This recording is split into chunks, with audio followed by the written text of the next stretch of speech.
Okey, ini adalah soalan bahagian C, kertas 2, percubaan SPM Matematik, SPP 2023. So bahagian C kita tahulah akan ada jumlah semuanya untuk satu soalan ialah 15 markah. Dan selalunya dia akan melibatkan beberapa topik untuk satu soalan besar itulah.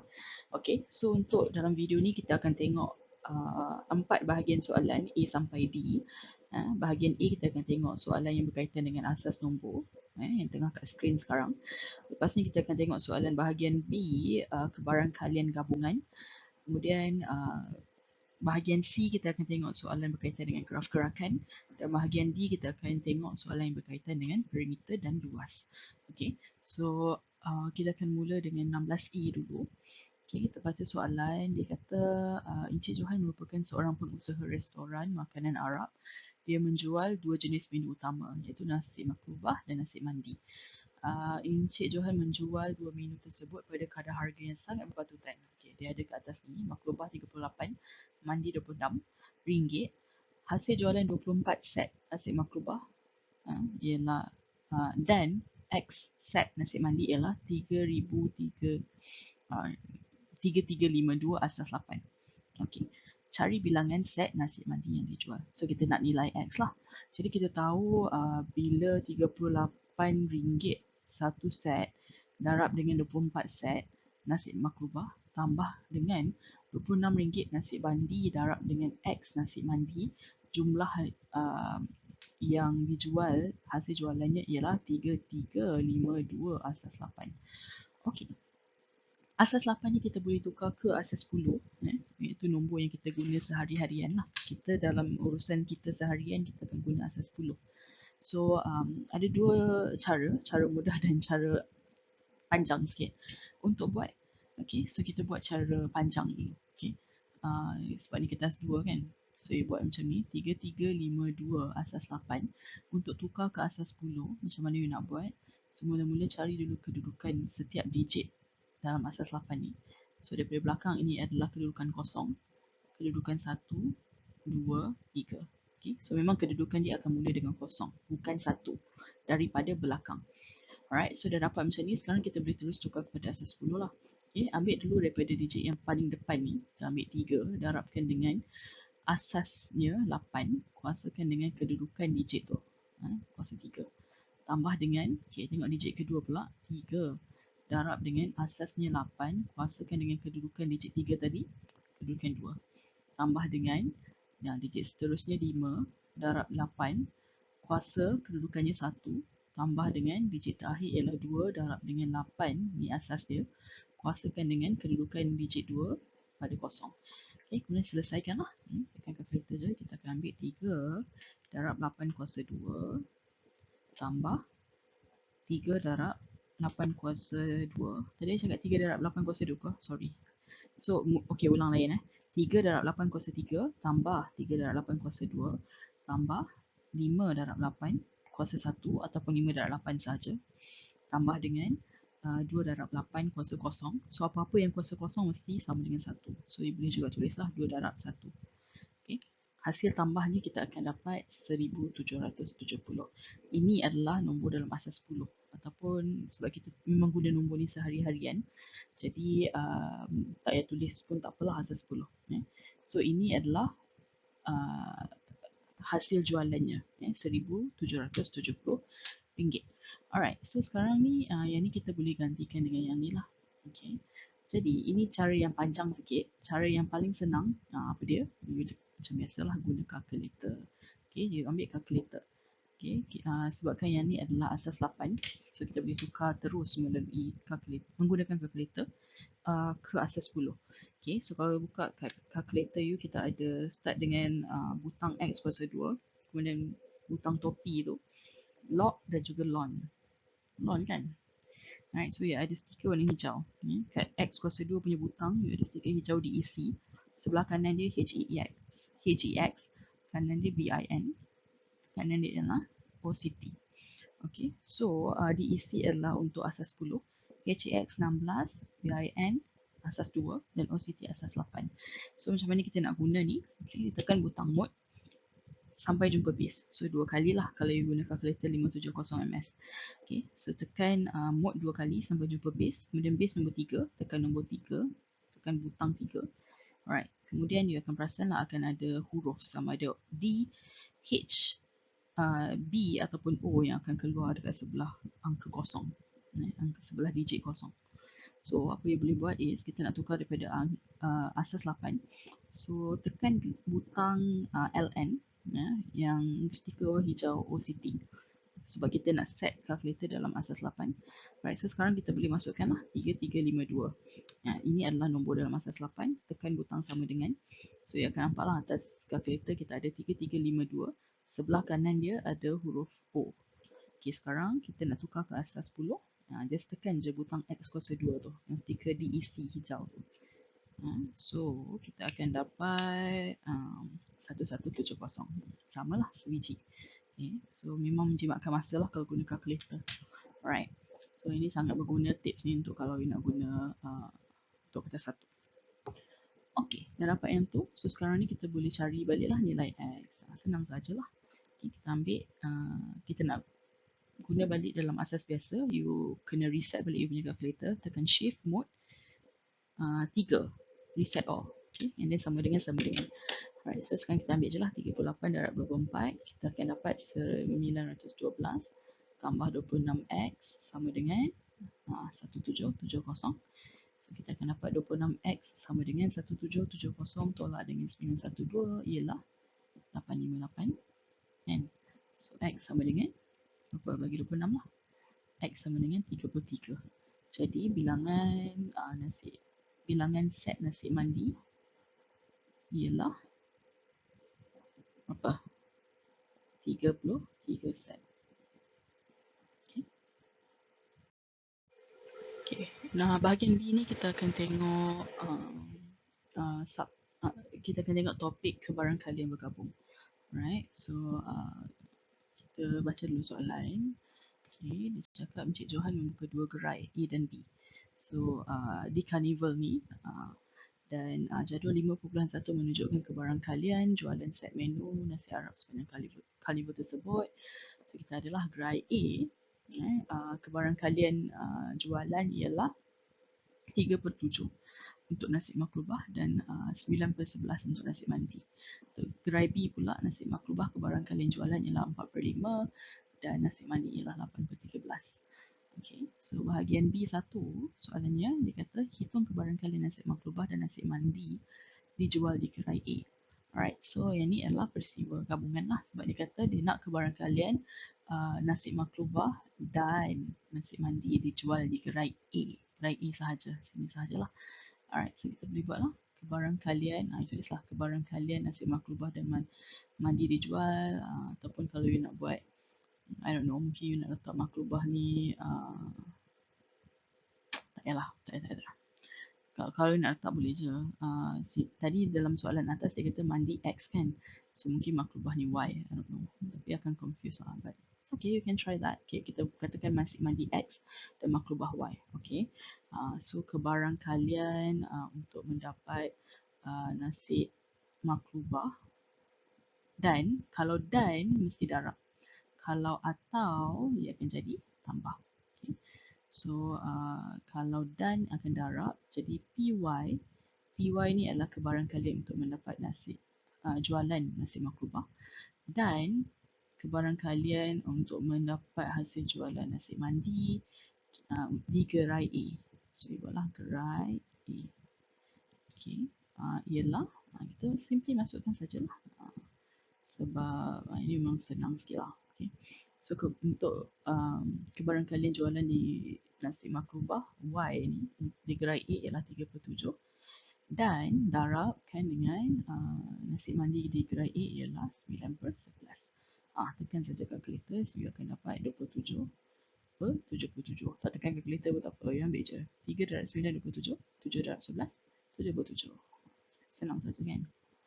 Okey, nombor 2 ialah kesinambungannya. Dia cakap Encik Johan bercadang untuk memberi bonus kepada pekerja dari gerai yang mempunyai kebarangkalian jualan nasi maklubah dan nasi mandi yang tertinggi.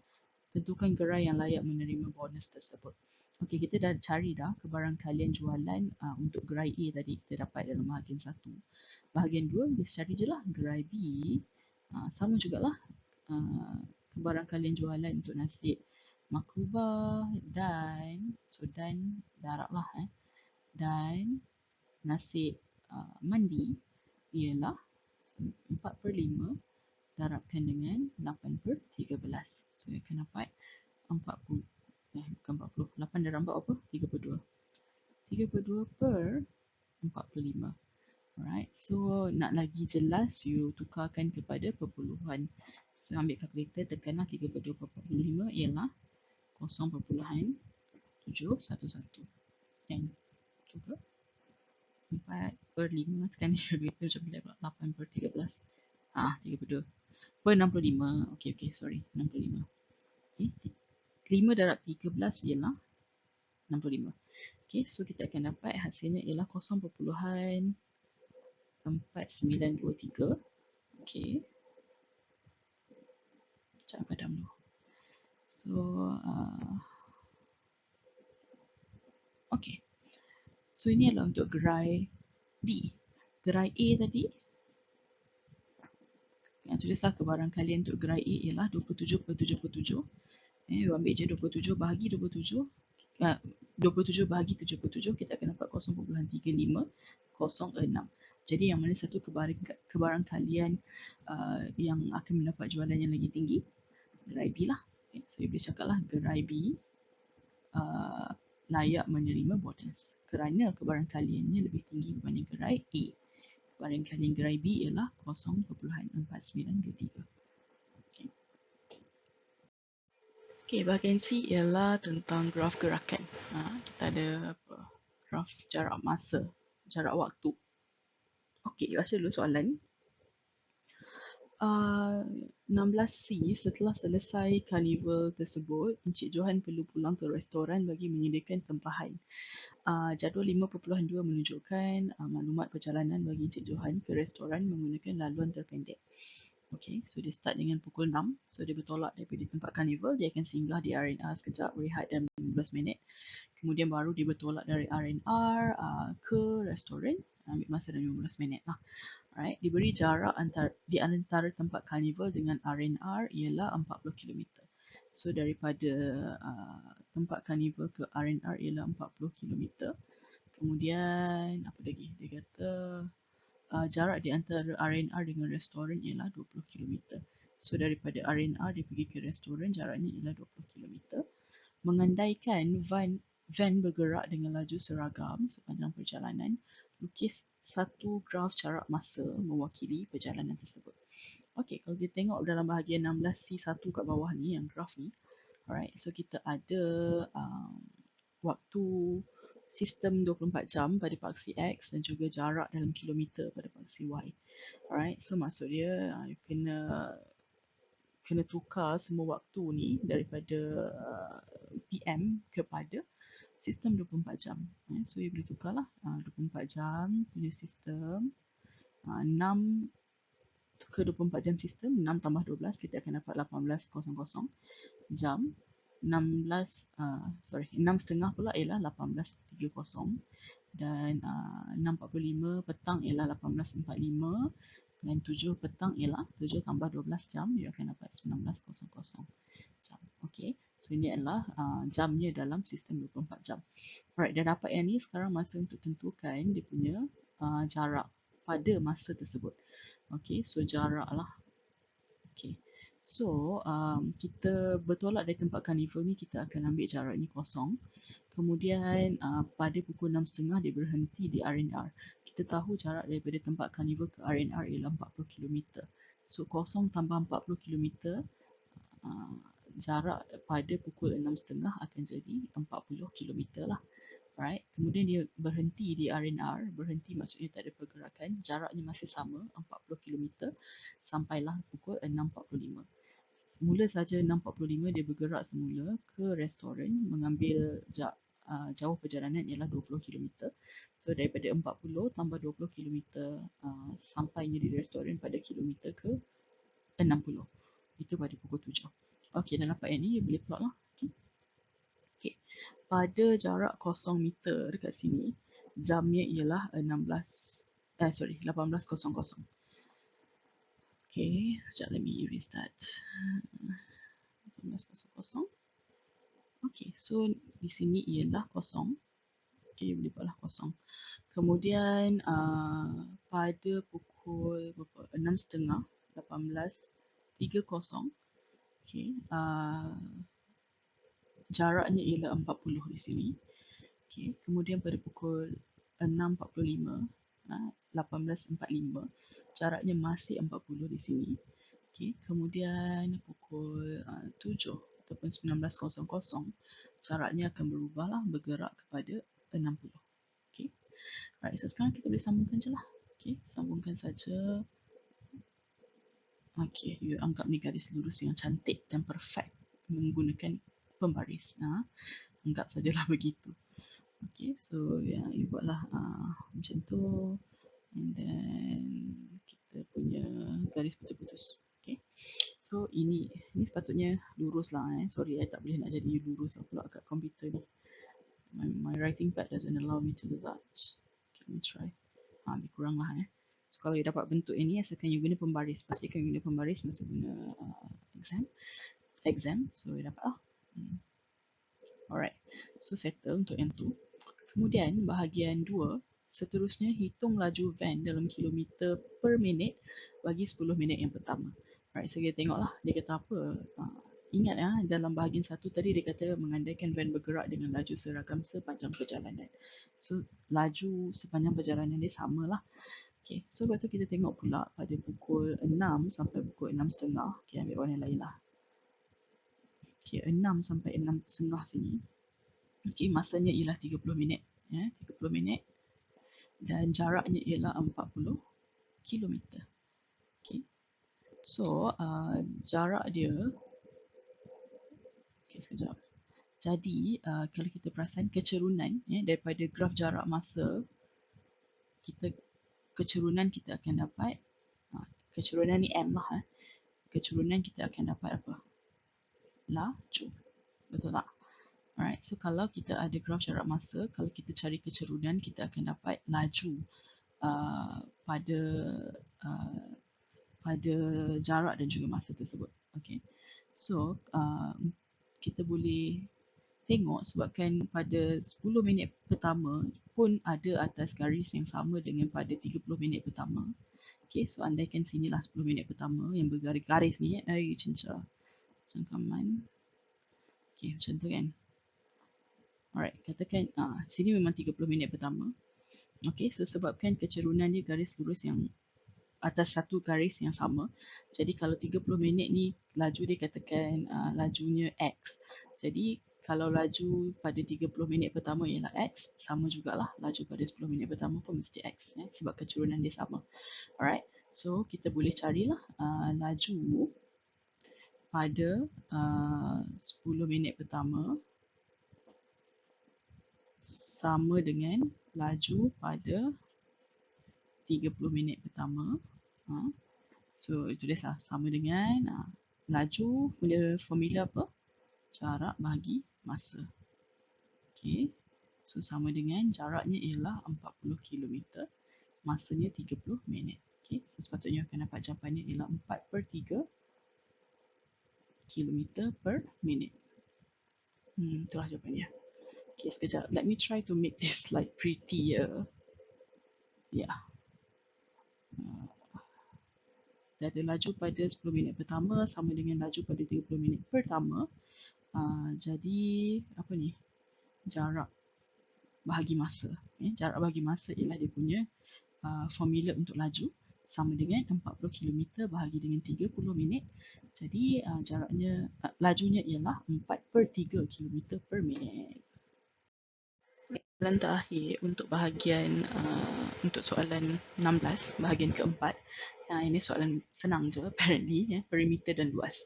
Okey, bahagian D, rajah 8.2 menunjukkan sekeping papan tanda restoran Encik Johan yang baharu berbentuk segi empat tepat. Okey, diberi bahawa luas papan tanda tersebut ialah 18 meter kuasa 2. Alright, hitung perimeter. Jadi kita tahu rumus luas ialah panjang darab lebar. Okay, panjang darab lebar. Sekejap, let me try and make it pretty again. Hilang habis semua huruf. So panjang darab lebar. Okay. So panjang untuk papan tanda ni ialah 3x. Lebarnya ialah x tolak 1. Alright. Dan apa lagi? Perimeter. Yang terakhirnya dia nak kita cari perimeter. Perimeter ialah ukur lilit objek. Okay. So kita boleh cari dululah menggunakan maklumat luas. Okay. Kita cari dulu x. Alright. So kita tahu luas ni ialah 18 meter kuasa 2.